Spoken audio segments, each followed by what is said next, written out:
Vamos ouvir a palavra de Deus. Pastor João.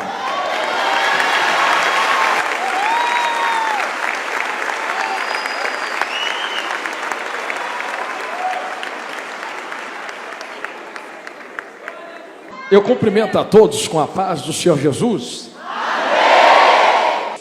Judas capítulo 1, verso 20, muito fácil de achar. Abre Apocalipse, o livro anterior é Judas. Quem encontrou, diga: eu achei.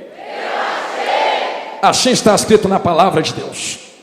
Mas vós, amados, edificando-vos a vós mesmos sobre a vossa santíssima fé, orando no Espírito Santo. Você pode sustentar sua atenção, sim ou não? Sim. Então olha dentro dos meus olhos. Nós estamos diante de uma carta, um texto que vai nos introduzir acerca do que é a base da fé cristã. E eu sei que você leu comigo e eu gosto muito de fazer isso. Certa vez eu, estudando teologia com alguns pastores lá na igreja, eles disseram assim: pastor, a melhor maneira que nós temos de discernir o que a Bíblia está falando conosco é fazendo perguntas para ela. Porque se a Bíblia é uma palavra viva, a vida que há nela vai te responder. E quando nós olhamos para o versículo 20 do capítulo 1 de Judas, a melhor forma de cada jovem que está aqui sentado, olhando de olho arregalado, é entender o que ele estava pronunciando nessa carta, é perguntar para o versículo. Então, perguntando ao versículo 20 o que é que tu quer dizer a nós, ele vai te dar 3 respostas específicas. A primeira, e se você quiser olhar para a tela que a mídia com tanto carinho colocou, você pode ver: vós, amados, edificando-vos. Então a primeira coisa que pula do texto é edificação. A segunda coisa, a vós mesmos sobre a santíssima fé. Então a segunda coisa que pula do texto é fé, orando no Espírito Santo. Então a terceira coisa que pula do texto é o Espírito Santo. Pastor, mas eu também vi oração e edificação acerca de sobre a vossa santíssima fé. Só que esses são pontos que dependem daquele que está procurando esta fé. Então as 3 coisas que se destacam nesse texto: edificação, fé e Espírito Santo. Se você compreender essas 3 colunas, você vai entender o que Jesus quer de você enquanto tu estiver respirando nesta terra. Porque reparem que edificação tem um papel singular dentro do versículo. E olha dentro dos meus olhos, edificação é simplesmente construção. Só que não adianta eu construir algo numa base falha. Eu sei que quando eu fui casar com a minha vaza, quem casa quer casa. E eu lembro que quando nós chegamos num terreno vazio, eu e o pedreiro olhamos para aquele terreno e a primeira coisa que o pedreiro falou foi assim: rapaz, para nós levantarmos uma casa sólida em cima e essa casa não cair na tua cabeça quando o vento soprar, antes a gente tem que cavar dentro do terreno e edificar uma base sólida. Então o que sustenta a casa bonita de pé em cima não é parede, não é tintura, não é beleza, não é telhado, é algo escondido onde ninguém vê, que sustenta ela no meio da ventania. Ele cavou um buraco, colocou sapata dentro da terra, fechou de novo e edificou a casa em cima. Irmão, pode chover, pode bater vento, pode acontecer o que for, a minha casa pode não estar pintada ou pintada, pode ter azulejo ou não, vai ficar de pé no meio da ventania. Só aqui você já começa a perceber que o que sustenta casas no meio de provações, juventude, não é beleza, não é poder monetário, não é poder de influência, não é poder de nome oratória, não é o que eu sou por fora, é algo escondido que ninguém vê, sustentando ela no meio das lutas e provações. Se você consegue compreender que é para ser edificado em uma base sólida, aqui eu quero jogar a peteca para vocês, porque eu fiz vocês repetirem, vocês repetiram comigo. Não é Deus quem edifica. Pode ver que está escrito lá: edificando-vos. Então somos nós quem nos edificamos. É como se fosse uma autoconstrução. Pastor, por que é que é uma autoconstrução? Eu pensei que Jesus ia descer na terra e ia botar tijolinho por tijolinho na casa que sou eu. O que Jesus fez foi a base. Quem levanta a casa agora é quem está me olhando aqui de olho arregalado. São vocês que se autoconstroem sobre essa base. Porque com carinho, eu vou falar escancarado, vocês vão entender aonde eu estou querendo chegar. Não são Deus, não é Deus, perdão, quem busca vocês. São vocês quem buscam Deus. E na busca frequente a Deus é que eu vou me construindo sobre essa base sólida. Então vou repetir, grave isso aqui que eu falei agora. Não é Deus quem busca vocês, são vocês quem buscam Deus. Não, pastor, eu já entendi que o senhor está falando de culto, não é? Sim, é você que ora, é você que jejua, é você que busca, é você que lê Bíblia, é você que edifica a sua fé. Tá, mas e se a busca for para buscar quem está caído? E se eu te falar que Deus também espera quem está caído se levantar e vir até Ele? Você acredita em mim? Não, pastor, eu não sirvo a um Deus tão rude. O Deus que eu sirvo, quando vê alguém cair, Ele estende a mão e levanta. Ah, então você é categórico, porque o pai não levanta, ou perdão, não vai atrás de filho que decide sair da casa. Eu vinha conversando com um amigo dentro do carro, e eu dizia para ele que existem 3 parábolas dentro da Bíblia. Então não misture a parábola da ovelha com a parábola do filho pródigo. A parábola da ovelha, onde o pastor vai atrás da ovelha, é alguém que se perde, mas nunca quis estar perdido. Agora, filho que conhece a lei, conhece a palavra, bate o pé no chão e decide sair de casa, são de Bíblia, já entenderam? Pai não corre atrás, pai fica de braço cruzado, parado na porta, dizendo assim: foi tu quem quis sair, eu vou ficar correndo atrás de quem não quer estar comigo? É que eu senti Jesus falar na minha boca: não, Deus tem que correr atrás de mim. Deus não tem que correr atrás de tu, porque tu não é mais ovelha, tu é filho e filha. E filho e filha está aqui, ninguém está escravizado aqui dentro. Estou gostando que tem gente me olhando já de olho meio torto, mas não vai. Tu é tão livre aqui que é livre até para desviar se você quiser. Só não, pastor, vai reclamar com Jesus que contou a parábola então, que o pai não ficou parado na porta igual um quarterback quando o filho quis sair de casa.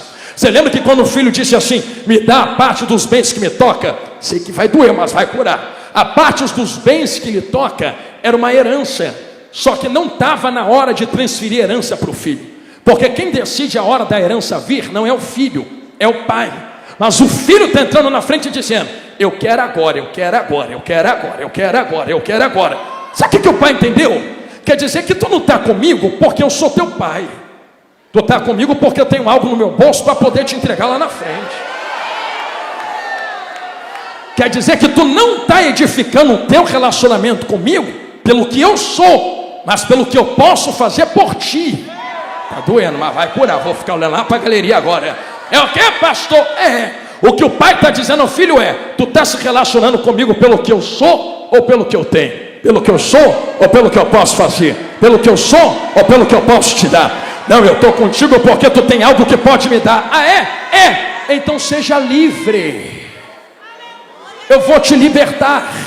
Porque a pior escravidão é aquela que eu não vejo que sou escravo. Porque quem às vezes está na escravidão no pecado, sabe que está na escravidão no pecado. Mas e quem está escravo das bênçãos de Deus e não percebe que é escravo disso? Gostei do meu Deus aqui, do silêncio. Vou falando lá para cima agora. E como Deus não quer escravos dentro da sua casa, mas filhos, Ele liberta. E sabe como Ele liberta alguém que só está com Ele pelo que Ele pode dar? Dando. Tem gente que não vai receber porque é bom filho. Tem gente que recebe porque é escravo. E como Deus não chama escravos, Deus chama livres. Se é a porta que te sustenta, Ele te dá a porta para te libertar da necessidade da porta. Entender aqui, vou ficar batendo nesta tecla. Se é uma chave que te sustenta na igreja, Ele te dá a chave para te libertar de se relacionar com Ele por causa de uma chave. Eu imagino o pai entregando a herança para ele, dizendo: e agora? Vai fazer o quê? Aí o pai fica olhando para ele. Você lembra na Bíblia que está escrito assim? E passando dias, porque ninguém sai da presença de um pai de uma hora para outra. Eu imagino um filho com a herança na mão dizendo assim: o que eu faço agora? Porque eu só estava aqui por causa disto. Qual é o meu propósito dentro da presença? Não sei, quer saber? Vou pegar esta aqui e vou aproveitar lá fora. Aqui está uma verdade implícita que muitos estão perdendo no evangelho esse dia. Qual verdade, pastor? Quem corre atrás de Deus pelo que Ele pode dar, nunca fica firme na presença. Vai doer mais ainda, mas vai curar daqui a pouco, melhora. É mesmo, pastor? Por que não? Eu não estou dizendo que é errado correr atrás da bênção, porque se você não for abençoado por Deus, vai ser abençoado por quem? O errado é tu trocar as prioridades e colocar o que Ele pode fazer à frente de quem Ele é. E se alguém que está com Ele só pelo que Ele pode fazer e não pelo que Ele é, quando recebe, a primeira coisa que faz é: só estava aqui por causa disso, então vou embora. Mas e se não recebe? Vou embora também. Estou decepcionado com Deus. Aquela igreja não faz uma oração com força. Aquele pastor não ministra um negócio de mistério, que se fizesse direito eu tinha recebido a minha bênção. Não, é Deus quem está dizendo para você: para de se relacionar comigo pelo que eu posso fazer e começa a se relacionar comigo pelo que eu sou. Não edifica a tua fé naquilo que eu te dou, mas em quem está dando. Porque se eu der, eu sou. Mas se eu não fizer nada na tua vida, eu ainda estou sentado no mesmo trono de glória. Ei, Jesus, para que tu manda falar estas coisas? Você percebe dentro desta mesma palavra que o pai não correu atrás do filho pródigo. Ele ficou parado na porta assim, ó, desse jeito. Mas quando, alguém vai entender o que eu estou falando, quer ver? Quando o filho caiu em si, e caindo em si, levantou a boca e disse: levantar-me-ei. Não é ele quem me levanta.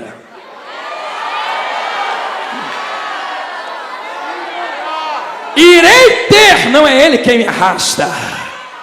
Vou caminhar, não é ele quem me segura e me traz pelos cabelos. Não é ele quem me edifica, sou eu quem me edifico. Levantar-me-ei e irei ter. Mas um recado para quem quiser dar glória: enquanto o filho estava vindo pelo caminho, o pai está vendo, vindo, ele vindo, e diz assim: eu não vou atrás, mas vou ao encontro. O pai sai correndo, abraça ele, bota a sandália, bota a roupa nova, bota anel e ainda faz uma festança dentro de casa. Você começou a compreender que existe uma diferença entre Deus ir atrás e Deus ir ao encontro, sim ou não? Porque ir atrás é ir atrás de alguém que não quer estar com ele. Ir ao encontro é alguém que está tentando fazer a coisa certa, está tentando voltar, está tentando edificar, está tentando manter a fé no lugar certo. O pai olha e fala: é desses que eu quero. Abraça, traz para dentro de casa. Ele não está voltando para casa porque alguém está mandando, está voltando para casa porque quer. E é esses que conseguem firmar-se firmemente na presença de Deus. Porque se eu quero estar aqui com carinho, eu vou jogar a peteca para quem está me olhando. Quem te obrigou a escovar cabelo, botar perfume, botar roupa, botar saia e vir para a igreja? Ah, foi minha mãe, foi meu pai. Não, você quem quis. Ah, porque eu obedeci porque estão mandando. É, mas se tu quisesse meter a mão na Bíblia agora e ir embora, quem é que está te segurando aqui dentro? Percebeu que tu está sentado aqui dando glória porque quer?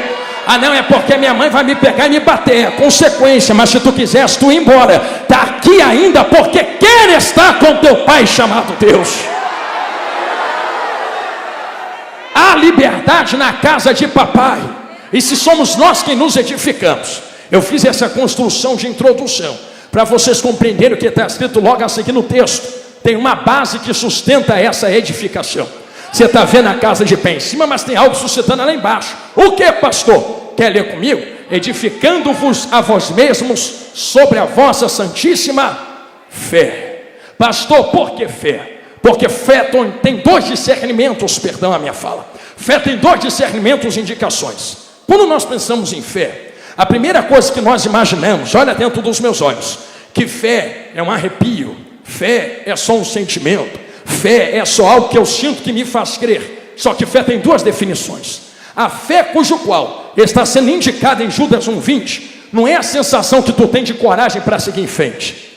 A fé são os antigos ensinamentos bíblicos dos apóstolos e dos profetas. Quando a Bíblia fala de fé, crente que está me olhando de olho arregalado, está falando de obra, de reino. Por exemplo, vou falar escancarado, ninguém vai entender. Fé cristã, fé islâmica, fé muçulmana. Você percebeu que tem várias fés? E qual é a fé certa? Perceba que a Bíblia refere esta fé como algo chamado reino, fé cristã. A fé que crê em Cristo.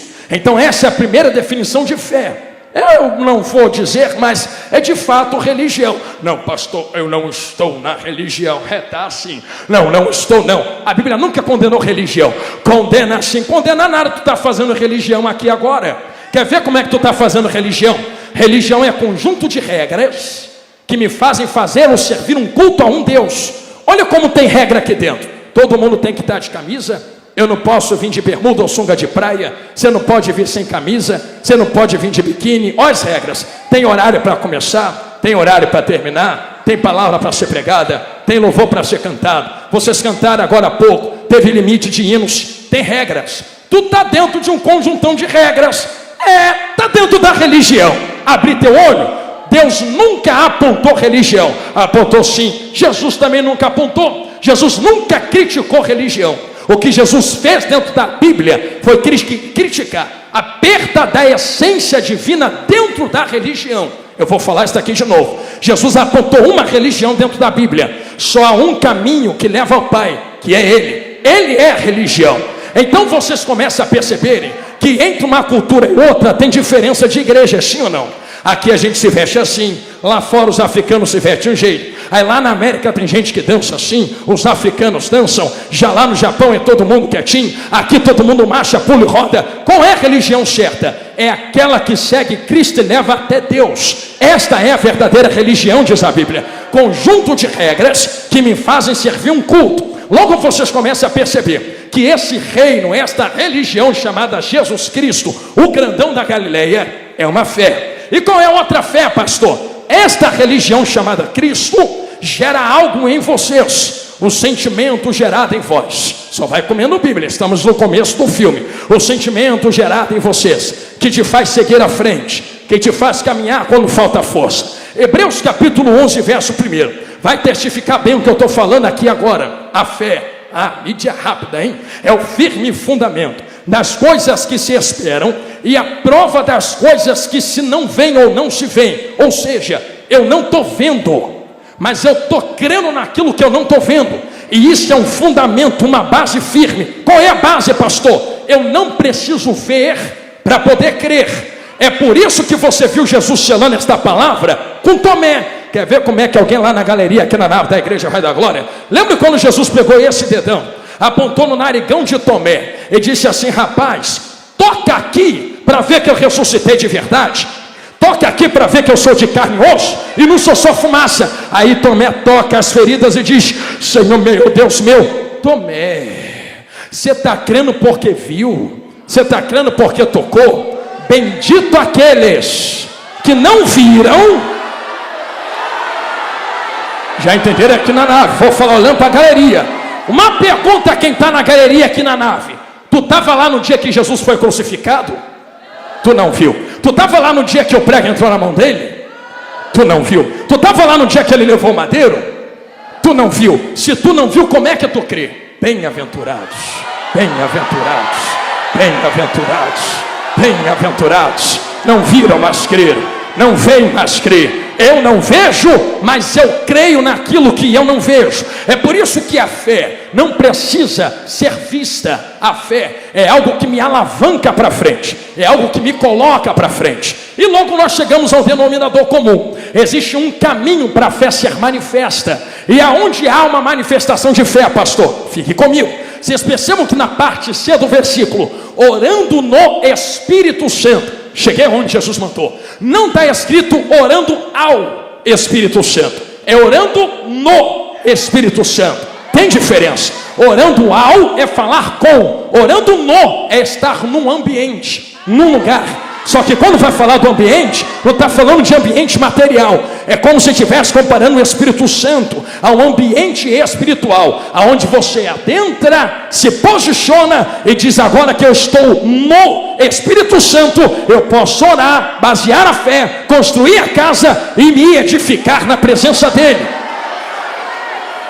É no, não ao. Não é que seja errado orar ao Espírito Santo. Eu vou confessar algo a vocês enquanto vocês estão dando glória aí. Às vezes eu desço a rua lá no Rio de Janeiro de casa, que o Rio de Janeiro é uma benção, é tudo rua que sobe assim. Aí às vezes eu estou descendo assim, vou lá na padaria comprar pão. Aí eu vou conversando assim sozinho, com o Espírito Santo. Aí alguém um dia falou assim para mim: rapaz, você é louco, pastor. Você desceu aqui a rua falando sozinho. Eu sozinho não. Tu que não viu. O meu amigo está comigo, ele vai para onde eu vou, me acompanha onde eu entro, sai comigo de onde eu saio. Eu estou no Espírito Santo. Comece a compreender que estar no Espírito Santo é uma condição aonde você se encontra. Então existem duas condições: ou eu estou no, ou eu estou fora. Eu poderia abrir o leque agora da oração, mas vocês sabem que oração é comunicação, e uma comunicação que vai muito além de falar, é realmente se relacionar. Então comecem novamente a compreender essa construção de ideia. Oração, orando no Espírito Santo, é como se relacionar com um ambiente chamado Espírito Santo. Ai, gente, eu sei que isso aqui que eu vou falar é meio pesado, mas lembra de quando Moisés entrou no meio do ambiente onde a sarça ardente estava? Eu vim por esse caminho de propósito. Veio por quê, pastor? Vim porque o que Deus desperta em Moisés na sarça ardente não termina na sarça. Eu sei que eu vou guardar uma informação com vocês aqui e que vai ser fiel à proposta que o Espírito Santo quer fazer com vocês. Então vamos nós. Deus dá uma experiência a Moisés. E qual é a experiência, pastor? De ver a sarça ardendo. Olha aqui nos meus olhos. Tem fogo que arde e não consome. Então não caia na lábia ou no pensamento de muitas pessoas que dizem que quando a Bíblia fala de fogo só está falando de inferno. Deus também tem fogo. Deus também dispensa fogo. Deus também coloca fogo. É para destruição, pastor? O inferno, o diabo, pode tudo ser fogo e ter fogo. Mas com carinho, o fogo que Deus manda é diferente. Quando ele bate na sarça, só destrói o que não é dele. Falar olhando de novo para a esquerda, que a direita entendeu. Quer dizer que quando o fogo me pega, destrói? Destrói o que não é do fogo. Destrói o que não é de Deus. Destrói o que não é do reino. Destrói o que não é da presença. O pecado cai, a muralha cai, a corrente quebra, a maldição vai embora, a doença é curada e o nome de Jesus é glorificado. É esse o fogo que eu estou pregando a vocês, porque tem um pensamento aí hoje em dia que diz, é tudo fogo do inferno. Então me explica João Batista, dizendo que vem um após ele, que vos batizará com o Espírito e não ou fogo, com fogo. O que João está dizendo não é para escolher se você vai querer o Espírito ou se você vai querer o fogo. Ele vai te dar os dois. Ele vai te dar o Espírito, vai te dar fogo, só que você não será destruído nesse fogo. Só é destruído no fogo de Deus quem não é sarça, que pode arder no fogo. Mas como eu estou vendo sarça, guarda essa informação. Sarça é arder no fogo e não ser destruído no fogo. Deus entrega esse pensamento a Moisés, no ambiente que Moisés está entronizado. Lembrem-se de novo, estamos no ambiente do Espírito Santo. Eu falava algo ontem que eu vou repetir no meio da mensagem agora. O que tu falava, pastor? É que quando Deus levou Israel para dentro do deserto, Deus deu um caminho para Israel no deserto. O que eu vou falar aqui agora, eu lembro que eu estudava com muito vigor um dia, que, com carinho, quem aqui não lembra quando nós mesmos cantamos, Deus vai abrir caminho no meio do deserto? É bonito, não é? Para que tem que abrir caminho no deserto, se o deserto não tem muro? Gostei do é verdade. Para que tem que abrir caminho no deserto se ninguém está preso no deserto? Ih, Jesus, vou chegar no lugar, olha lá que tu vai falar, está sendo transmitido, né? Então tá bom, não tem problema não. Para que você vai abrir caminho no deserto se ninguém está algemado no deserto? É porque tem muitos caminhos no deserto. Tu pode ir para frente, para trás, para a direita, para a esquerda, para lá, para cá. Mas qual é o caminho verdadeiro? Porque se você sair andando sem direção, uma hora não acha mais nada, só tem areia, só tem sol, vai morrer de sede. Para que não morra de sede, sabe o que as caravanas faziam? Uma caravana ia na frente se guiando pelas estrelas. Vou abrindo caminho. O que é abrir caminho? É deixar pegada na areia. Quem vem atrás não precisa descobrir o caminho, ele já foi estabelecido. É só vir seguindo o que ele já fez. É só vir indo o que ele já abriu. É só vir caminhando pelo que ele já colocou. Você compreende que tudo é caminho, mas nem tudo leva para a vida. É por isso que eu estou dando glória a Deus enquanto eu estou vendo essa juventude. Dá glória aqui dentro. Pastor, por que tu está dando glória? Porque tem muitos caminhos, mas nem todo caminho é de vida. Tem gente que está lá fora dizendo, eu posso ir para onde eu quero, eu posso fazer o que eu quero, eu posso cheirar, eu posso beber, eu posso fumar, vou pular o carnavalzão agora do jeito que eu quero. Porque deserto não tem barreira, tu vai para onde tu quer, mas chega a semana que vem, tá deitando cabeça no travesseiro dizendo, cadê a alegria, cadê a bonança, cadê a felicidade? É caminho que leva para a morte. Mas esses que ficam batendo em quem está aqui dentro, dizendo que está na lata, que é tudo conservador, vou te mandar um recado de volta. Estamos na lata mesmo, e isto aí não é nenhuma coisa ofensiva. Isto aí é orgulho para nós. Enquanto na lata estamos no caminho certo. Por que está no caminho certo, pastor? Porque é na lata que eu não posso fazer o que me dá vontade. Mas liberdade não é fazer o que dá vontade, não é para ir para onde eu quero. Liberdade é poder ir, porque tu é livre, mas dizer, sou eu quem quero estar dentro da lata, dando glória para Ele.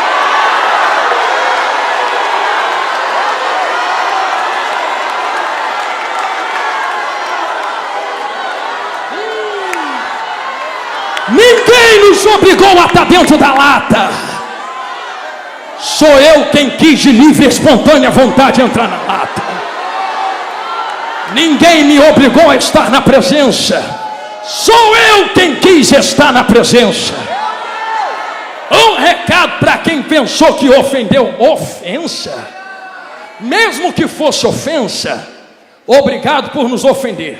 Está fazendo crescer nosso galardão nos céus. Bem-aventurados sois vós, quando vos injuriarem e perseguirem por causa do meu nome, grande é o vosso galardão nos céus.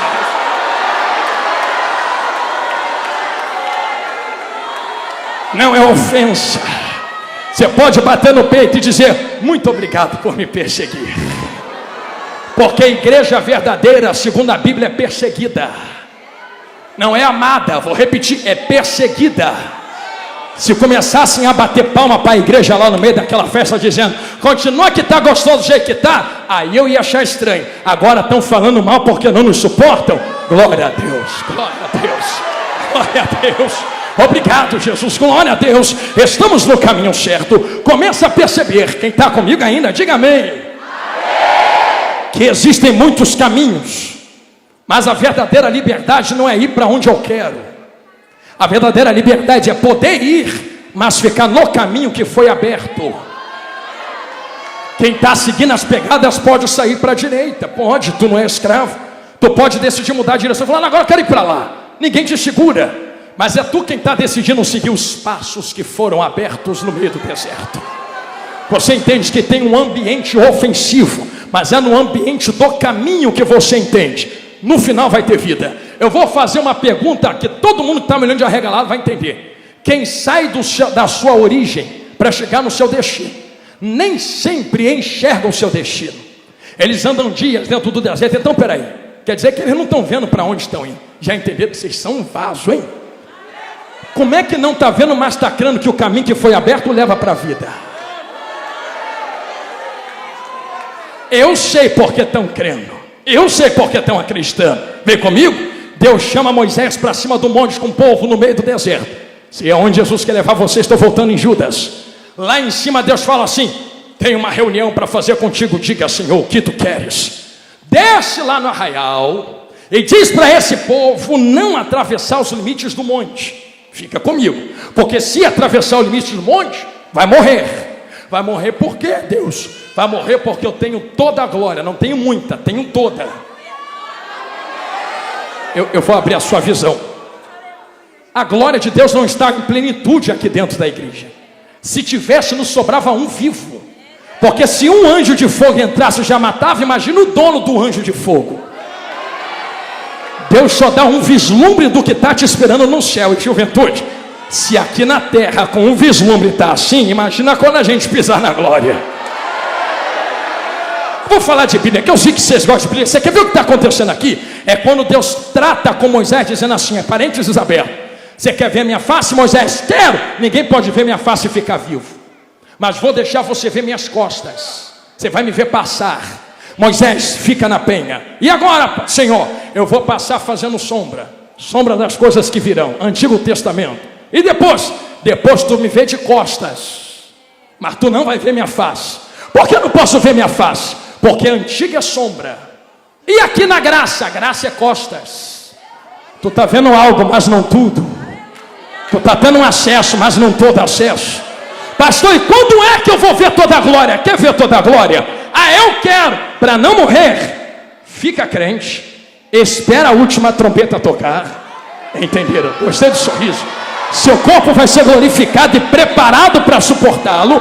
Aí tu vai subir, vai ver ele sentado na glória, e aí tu vai poder ver a face dele. Face dele é o que virá, costas é atual. E a passagem dele, pastor? Sombra é o que já foi. Então perceba que há manifestações, e o ambiente que Moisés está no monte, fazendo uma reunião com Deus, traz a ideia de um tabernáculo que vai ser levantado. Juventude dá uma décima. O que Deus está falando para Moisés é: Moisés, se esse povo não pode subir, porque se subir morre, avisa que eu estou descendo para alcançar eles. Só tenta imaginar Moisés descendo um monte, jovens, e dizendo assim: varões, Deus falou que vai vir, Deus falou que vem alcançar, Deus falou que vem salvar, Deus falou que vem dar glória, Deus falou que vem dar poder. É, Moisés? É. E como é que vai ser esse negócio? Traz a oferta aí. Aí vem todo mundo trazendo oferta. Bota ouro, bota prata, bota pedras preciosas, bota madeira, bota pano. Aí ele começa a montar o tabernáculo como Deus falou que tinha que ser montado. Só tem no tabernáculo satisfação quem tem revelação. Vou falar de novo e sigo. Só tem satisfação. Nossa, como eu estou bem, que paz, que alegria, que bonança, estou satisfeito. Quem tem revelação. Sem isto aqui não há satisfação. Aí tu começa a entender. Aqui eu sei que vocês são crentes, já vi logo que eu cheguei. Porque é que tem algumas igrejas aí fora que precisa botar tanta coisa dentro de um culto. Por que precisa botar tanta coisa dentro de um culto? Eu escrevi uma frase aqui para falar para vocês. Um cristão não vive de experiências novas, vive da profundidade na verdade antiga. Em outras palavras, vive da revelação antiga, não de experiência nova dentro de culto. É por isso que tem gente que samba, samba, roda, roda, pula, pula. E olha que eu sou da marcha também, mas não consegue ficar firme. Porque tem pulo, pulo, roda, roda, marcha, marcha, mas não tem revelação, revelação, revelação, revelação. Pular é gostoso, mas não dá satisfação. Marchar é muito bom, e se deixar no final do culto eu estou marchando no meio do corredor, mas não traz satisfação. Pastor, por que tu fala isso? Quer dizer que é errado pular e marchar na presença? Não. Quiser pular, pula. Eu sou do pulo também. Quiser marchar, marcha. Quiser se jogar no chão, ser arrebatado, seja. A minha pergunta é: o que é que está te fazendo marchar? O que é que está te fazendo pular? Nunca foi pecado dançar na presença de Deus. O problema é quem te faz dançar na presença de Deus. Não vou nem falar de profeta de Baal e Elias, senão a gente fica aqui até amanhã. Mas sabe o que acontece? Acontece aqui em muitos cultos aí fora. Tiraram a revelação. Se tira a revelação, não tem como ter satisfação. Então implementa coisas de fora para tentar trazer uma sensação de satisfação. Não é sentir para dar glória.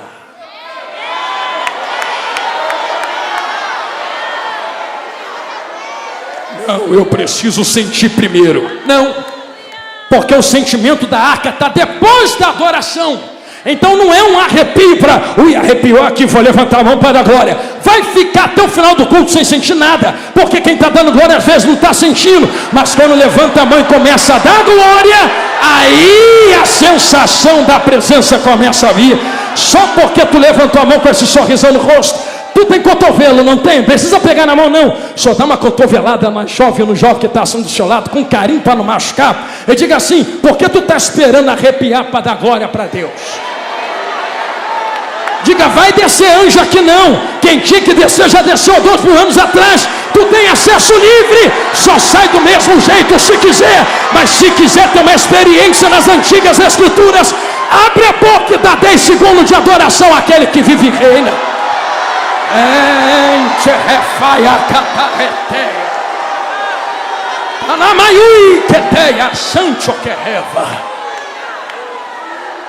Grava isso que eu acabei de falar agora. Estou indo para o final. Não é sentir para adorar, é adorar para poder. Se você gravou esta frase no seu coração, a experiência de sentimentos, voltamos lá na fé e você não viu. Se a fé reina os sentimentos, o sentimento só pode vir depois que eu tenho uma ação. Então eu não sinto fé para poder me relacionar com Ele. Eu me relaciono com Ele e a fé vem.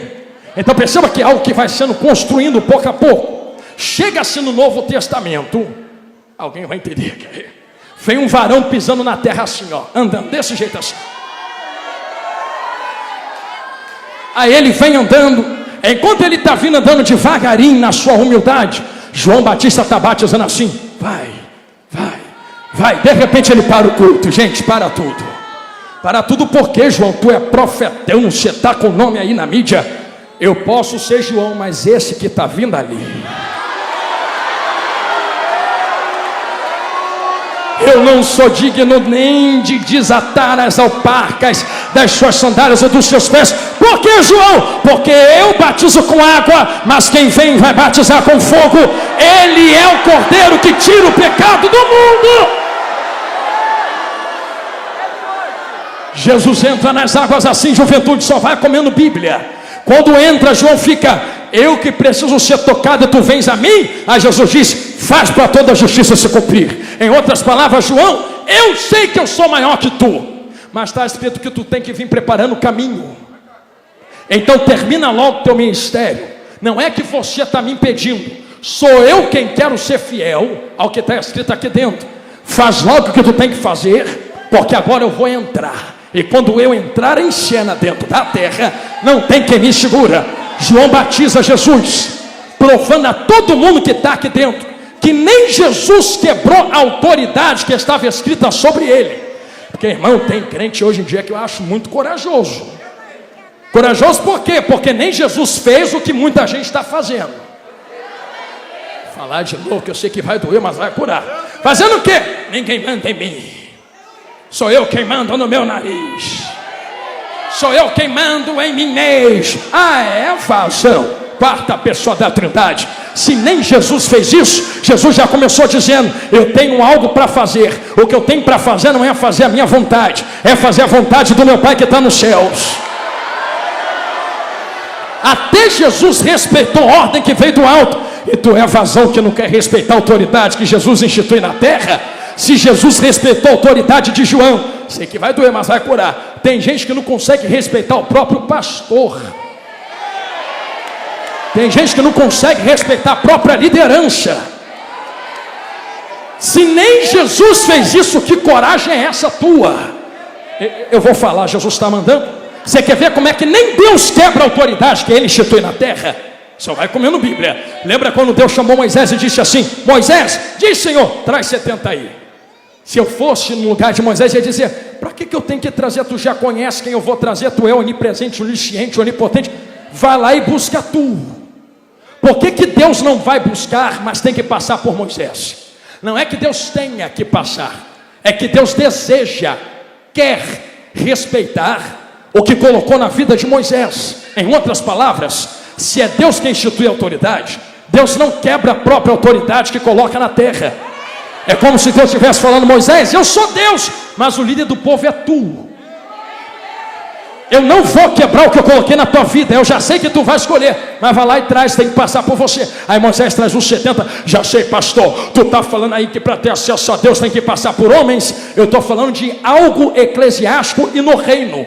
Tu ora onde quiser, recebe poder onde quiser, mas para trabalhar no reino tem que estar debaixo de liderança, autoridade, de bênção. Está entendendo? Se você compreende isso, compreende o porquê Jesus foi ser batizado, sai do batismo, só vai comendo Bíblia. Estamos indo para o final. Entra no deserto. Entrou no deserto, é tentado por Satanás 3 vezes. Tem fome, transforma a pedra em pão. Não transformou. Está ciente do poder que tem? Se joga daqui de cima. Não se jogou. Está ciente que se tu se dobrar e me adorar, eu te dou os reis? Capeta, tu está tentando me dar algo que eu vou tomar da sua mão. Eu não vou te adorar, eu vou arrancar o reino da sua mão mesmo que você tem que segurar. E aqui está uma dúvida de muita gente. Muita gente pensa assim: ah, os reinos não eram do diabo, o diabo estava mentindo. Você acredita que ali não era uma mentira? Ele realmente estava falando algo que era tão verdade como é nos nossos dias. Os reinos realmente foram dados a ele. Ah, pastor, foi Deus quem deu? Não, Deus deu para Adão, lá no jardim do Éden. Aí Adão pecou, entregou para o diabo através do pecado. Aí o diabo chega até Jesus e diz: ó, foi-me dado, quem deu? Adão. E do jeito que Adão me deu, eu dou para tu se você se dobrar. Só que o que ele não está entendendo é que está o segundo Adão ali na frente dele. Aí o segundo Adão olha para ele: que receber nada, rapaz, eu vou arrancar das suas garras. Um dia Jesus foi ser batizado. No mesmo batismo de João, eu não te contei o que aconteceu, porque eu deixei para contar agora. Quando ele saiu das águas,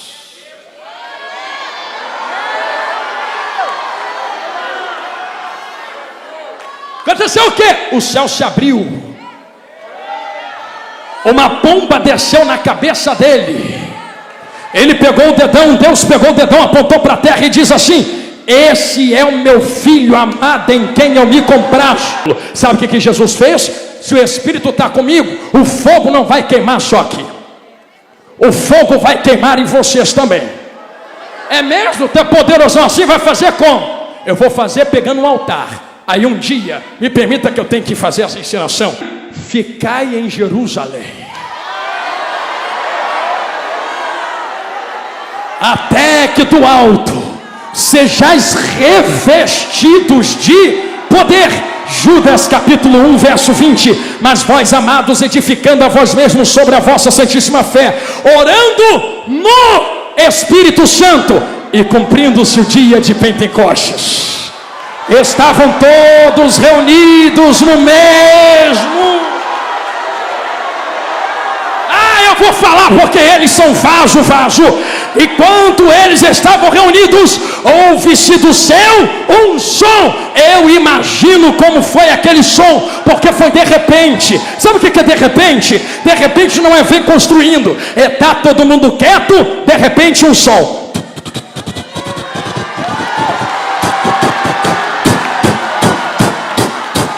Eu sei que vai ficar difícil de alguém dar glória. E todos foram cheios, depois que línguas repartidas como de fogo desceu sobre eles. Eu tenho uma notícia a dar, quem está dando glória e quem está me olhando de olho arregalado. E todos, não é maioria, é todos, entrou porque quis, agora vai ter que entrar no manto do fogo. Eu não te pedi isto até agora, eu vou te pedir no final da mensagem. Se tu está dando glória, levantando as mãos, tu pode, é a primeira e a última, segurar a mão de quem está do teu lado assim, ó. Pastor, não gosto de pegar na mão de quem está do meu lado, não. Reclama com Paulo quando tu chegar na glória. Foi ele quem me deu o aval para tu pegar na mão de quem está do teu lado. É mesmo? Onde está isso aí? Timóteo, diz Paulo, desperta o dom que está em ti, rapaz, que tu só recebeu porque eu impus a minha mão na tua cabeça e te toquei. Te toquei, tu recebeu. Te toquei, tu recebeu. Te toquei, tu recebeu. Está tocando alguém aí pelas mãos? Eu sei porque pedi para segurar na mão, porque Paulo tocou. Porque quando o Espírito Santo desceu em Atos 2, ele não voltou mais. Lembra que Moisés soltou a terceira vez, o Espírito saiu da arca e não voltou? Quando o Espírito entrou aquele dia, ele começou a achar filho. Um recado a quem está dando glória: Jesus vem como unigênito, único filho, mas voltou para a glória como primogênito, primeiro filho, porque agora eu sou filho, tu é filho, tu é filha, tu é filho, tu é filha. E aonde houver 2 ou 3 filhos reunidos, ali ele estará presente. Eu vou contar para ver se tem terra para o Espírito Santo usar. 1 filha, 2 filhos, 3, olha, filhos. Olha quanto filho aqui na minha direita. Olha o Espírito Santo movendo na terra. Filho. O pecado não tem mais poder sobre ti. O Espírito Santo achou terra para colocar os pés. Levanta a mão de quem está do teu lado assim. Levanta a mão dele, não abaixe. Segurou na mão de quem está do seu lado. Eu falo isto e solto o microfone. Solta porque, pastor, Espírito Santo não vai mais descer aqui dentro. Ah, pastor, agora eu vou embora. Por que eu estou aqui então? Como é que desce quem já desceu? Como é que vem quem já veio há 2000 anos? Nunca mais voltou para a arca. Só volta para a arca no dia da última trombeta. Quer dizer que ele está aqui entre nós. Por isso eu pedi para tu pegar na mão de quem está do teu lado, porque ele não está no microfone, não está no terno, na gravata, não está no chão, não está na parede. Ele habita dentro de cada um de nós. No Espírito Santo oramos pela fé em Cristo Jesus. Quem tem o Espírito começa a transbordar de um para o outro agora. E quem quer receber, eu lhe convido a fazer algo. Não tem como receber de boca trancada. Não é sentir para dar glória, é dar glória para poder sentir. Tu tem 30 segundos para adorar a Ele agora. Eu vou contar para te ajudar. 30, 29, 28, 27, 26, 25, 24, meu Deus, 23. Esta casa vai tremer na glória de Deus. 21. Olha o fogo do Espírito entre nós. 20. Tem terremoto de mistério acontecendo no meio da igreja. 18. 17. Isto não é emoção humana. 16. É 1h30 de palavra. 14. 13. 12. Quem tem glória, abre a boca e dá glória. Quem tem aleluia, abre a boca e dá aleluia. Dá teu culto no Espírito Santo.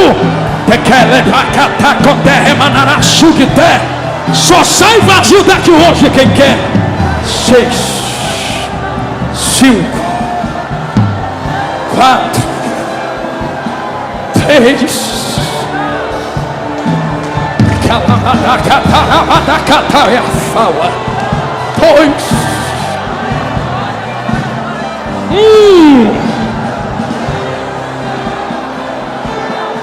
Jesus mandou fazer uma loucura aqui, para que ninguém, ou na internet ou aqui dentro, pensar que é porque o pregador gritou ou o instrumento tocou.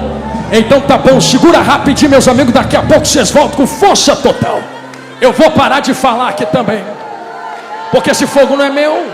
Se é por causa de mim, acaba agora. Se é Deus te mostrando o caminho no meio do deserto, olha o sinal de glória que Ele derrama aqui dentro da uma décima.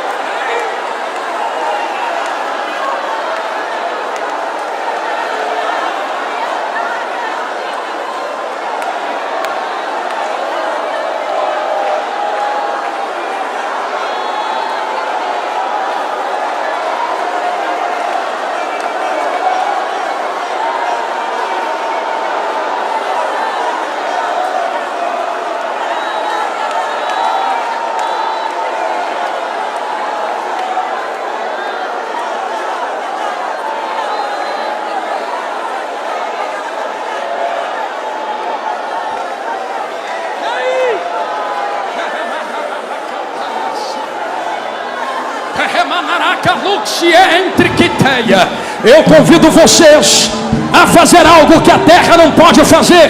É estar no Espírito Santo. Pastor, eu quero, usando a liberdade que me foi otorgada pelo ministério. Quem quer receber mais do Espírito Santo, quem quer ser batizado no Espírito Santo, a hora é agora. Você pode perguntar para alguém que está do teu lado. A pergunta é: quer receber? Se você quiser, arranca ele ou ela do lugar. Vem correndo para o altar agora, que eu quero orar pela tua vida. A partir de hoje a tua história não será mais a mesma. A partir de hoje tu vai ser tocha que carrega fogo na terra. Quem quer ser batizado, quem quer ser usado, quem quer ser renovado, quem quer receber mais fogo de Deus, sai correndo do seu lugar e vem correndo para o altar agora. Todos de olhos fechados, a igreja de mãos estendidas, para eu devolver o microfone a quem é de direito. Isto deste jeito. Senhor Deus, Pai eterno de bondade, Senhor, eu quero entregar essas dezenas de vidas que estão aqui na frente. Senhor, que já são mais de 40, de 50, não conseguimos ter o número, mas o Senhor conhece o nome de cada um, de cada uma. Senhor, eu quero lhe rogar e lhe pedir, escreve e reescreva o nome deles no livro da vida. O que passou, passou, ficou para trás. A partir de hoje começa uma nova história. Senhor, perdoa o pecado, perdoa as falhas. Senhor, não fez, Senhor, porque tem raiva de ti ou ódio de ti. Senhor, eu sei que talvez até tenha falado que não te queria mais, que estava com raiva de ti, mas foi na hora, Senhor, da luta, foi na hora da cabeça quente. O Senhor sabe que no fundo eles te amam, elas te amam, senão não estariam aqui na tua presença. Reescreva, Senhor Deus, os teus mistérios na vida deles. Senhor, pousa de novo o teu Espírito na cabeça deles. Eu tenho certeza que se a trombeta tocasse agora, eles e elas estariam conosco aí na glória, te adorando para toda a eternidade. Senhor, eu coloco a vida de cada um e de cada uma nas tuas mãos, lhe rogando e lhe pedindo, aonde entrar, entra com ele, aonde pisar, pisa com ela, aonde falar, fala com ele, aonde esboçar reação, reage com ela. Senhor, eles e elas são teus a partir de agora. O diabo perdeu completo poder sobre eles. Toda corrente do maligno está quebrada agora pelo poder que é no sangue do Cordeiro. Eu coloco estas vidas nas tuas mãos. Quebra a corrente da maldição, quebra a corrente da depressão, quebra a corrente da solidão, quebra a corrente da angústia, quebra a corrente de tudo aquilo que afasta de ti, quebra a corrente do pecado. Eles são teus, a família deles são teus.